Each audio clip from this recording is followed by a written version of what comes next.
Bonjour à tous la Pharmac, j'espère que vous allez bien. Donc aujourd'hui on va faire le point ensemble sur la situation du Bitcoin et notamment je vais vous parler pour commencer les gars des chiffres de l'inflation donc qui sont sortis à 5,5 pour le corps inflation et à 4,9 pour le rate IOI, je sais pas comment il dit ça. Donc, on va dire que c'est dans le consensus, voire légèrement en dessous, donc c'est plutôt positif. Donc pourquoi c'est positif? Parce que la dernière fois, Jérôme Powell, dans son discours, il a dit, moi, les taux, les banques, je m'en fous, je me base uniquement par rapport à l'inflation. Donc pour lui, c'est pour ça que la dernière fois, il n'y a pas eu de volatilité non plus. Donc quand il y a eu le discours, c'est vraiment sur les chiffres de l'inflation qu'actuellement, les opérateurs de marché ils se concentrent. Donc plutôt positif d'avoir des chiffres dans la valeur attendue. Donc en tout cas, il n'y a pas une explosion de l'inflation, il y a un plateau. On a bien l'impression qu'il y a un plateau actuellement. Donc c'est plutôt bon signe. Donc aujourd'hui, ce que je vous propose les gars, c'est de faire du wake-off, de se concentrer ici sur la méthode de wake-off pour analyser ce mouvement et voir ensemble si potentiellement, on a posé un bottom. Donc c'est ce que je vous propose. Et également, on va parler ici d'une figure chartiste, plus classique. Donc, allez, on va commencer par le négatif. Je vais vous parler de ça et ensuite, restez bien quand même jusqu'au bout de la vidéo parce que ne vous arrêtez pas juste cette figure plutôt. C'est entre figure et yaourt, cette figure. Bref. Eh bien, ici, on peut voir une épaule, tête-épaule. Mais est-ce que tout ça, c'est pas un bon vieux piège pour, faire shorter tout le monde? Eh bien, on en parlera dans le scénario de Wake Off, les gars, vous inquiétez pas. Donc, sinon, si c'est bien une épaule, tête-épaule, eh bien, l'objectif de cette épaule, tête-épaule, c'est super simple, les gars. Vous tracez ici la hauteur de la tête, vous la reportez au niveau de la rupture, ça nous donne une target aux alentours des 23 300 dollars environ. Ok, c'est bon pour ça, on n'en parle plus, on passe maintenant à Wake Off, donc une méthode d'analyse bien sûr un peu plus poussée. Et ce que vous pouvez voir ici, c'est qu'on a eu un R, un ST, un UA.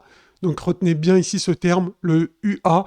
Et après un UA, qu'est-ce que vous pouvez constater? Ce qui arrive tout le temps, c'est un retest du ST. D'accord? Donc le ST, ils sont là. Ça, c'est un ST, ça, c'est des ST. D'accord? Et on est donc revenu les tester. Est-ce qu'on a fracturé cette ligne ici? Non. D'accord? Donc c'est pas obligatoire. Ça peut arriver, mais c'est pas obligatoire. En général, les gars, après un retest, donc après le UA, après ce retest-là, le point bas a été effectué. Donc, techniquement, est-ce que c'est possible aujourd'hui que ce point bas là, ici, qu'on a fait là ces derniers jours, ça soit le point bas de toute cette figure? Oui. Alors je vais vous expliquer pourquoi, je vais vous démontrer pourquoi même. Regardez ici les gars, j'ai une panoplie d'exemples. Rappelez-vous ce que je vous ai dit tout à l'heure, il y a quelques secondes. Après l'UA, on a un retest du DST. Donc on voit bien, en général après un UA, on reteste et ça y est, c'est ce point bas qui est le dernier point bas. D'accord? Donc ça c'est important. Je vous montre un autre exemple. Un UA, un retest. Ok, le ST il était là. Ok, bon celui-là il n'est pas très parlant. Ici regardez, UA, qu'est-ce qu'on a après? Retest. Est-ce qu'on casse après le test du ST? Est-ce qu'on casse ce point-là? Non. Donc ça peut arriver, mais c'est extrêmement rare. Je vais vous trouver un exemple où c'est peut-être arrivé. Regardez ici.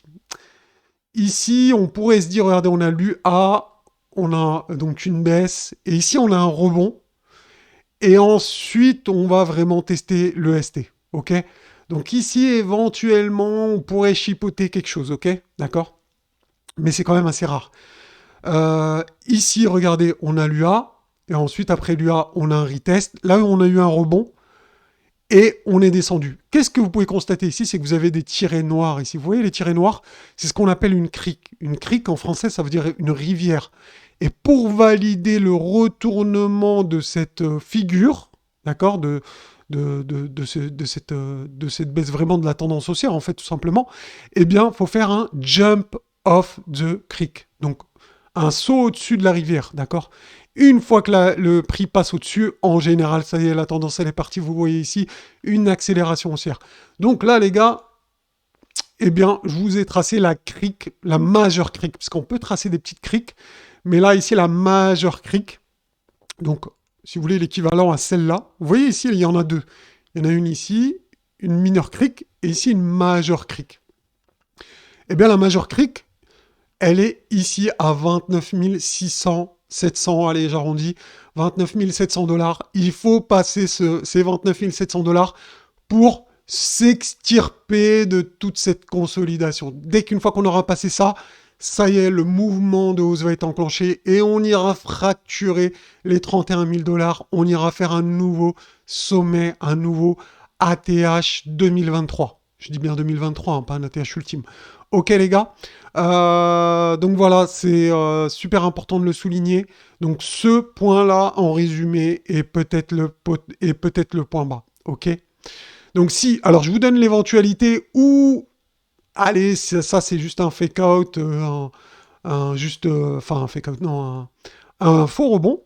Eh bien regardez, ce que vous pouvez voir, ici je vous ai tracé les droites parallèles en violet, vous les voyez? D'accord.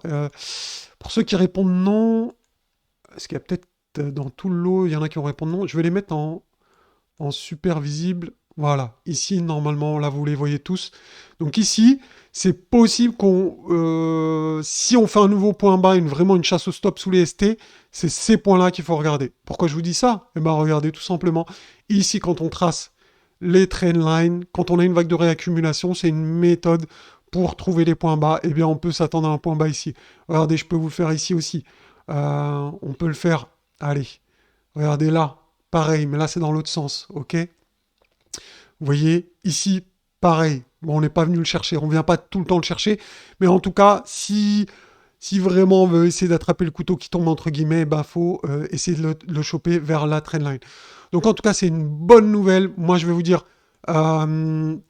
ici vraiment pour confirmer, là, si vraiment aujourd'hui ou demain on fracture ce niveau-là, je validerai la vague de réaccumulation et je vous dirais qu'on ira faire un nouveau plus haut, hein, en tout cas, on pourrait le constater. Donc, en tout cas, c'est une super nouvelle. Au niveau des statistiques, on a plus de chances qu'ici, ce soit le point bas que de venir le fracturer. Voilà. Au niveau des stats, je vous l'ai montré sur plusieurs exemples. On a le plus souvent, c'est qu'après l'UA, on fait le point bas. D'accord? Après l'UA, on fait un point bas. Et ce point bas, en général, on ne le casse pas. Donc, ça peut être un spring ou un faillite spring ou un LPS comme vous voulez, enfin il y a plusieurs méthodes d'appeler ça, enfin, il y en a ils appellent ça LPS, hein, vous voyez ici. Et donc voilà les gars, donc je vous ai tout dit. Donc UA, après l'UA on fait le point bas, après on refait un test, donc c'est possible, mais vous voyez ici encore, on n'a pas cassé le point bas après l'UA. Donc voilà, c'est le plus souvent les gars, c'est la stat la plus régulière, le plus souvent c'est ici, c'est ce qu'on a vu hier ensemble avec les membres VIP. Et donc voilà. Bon, en tout cas, j'espère que ça vous aura plu. Si c'est le cas, les gars, lâchez un pouce bleu. Vraiment, j'en ai besoin. Et attention, si vous voulez shorter, c'est peut-être pas le bon moment. En tout cas, je vous souhaite une très bonne journée, la Famax. J'espère que ça vous aura plu. N'hésitez pas à me le dire en commentaire. Je vous dis à bientôt. Ciao, ciao.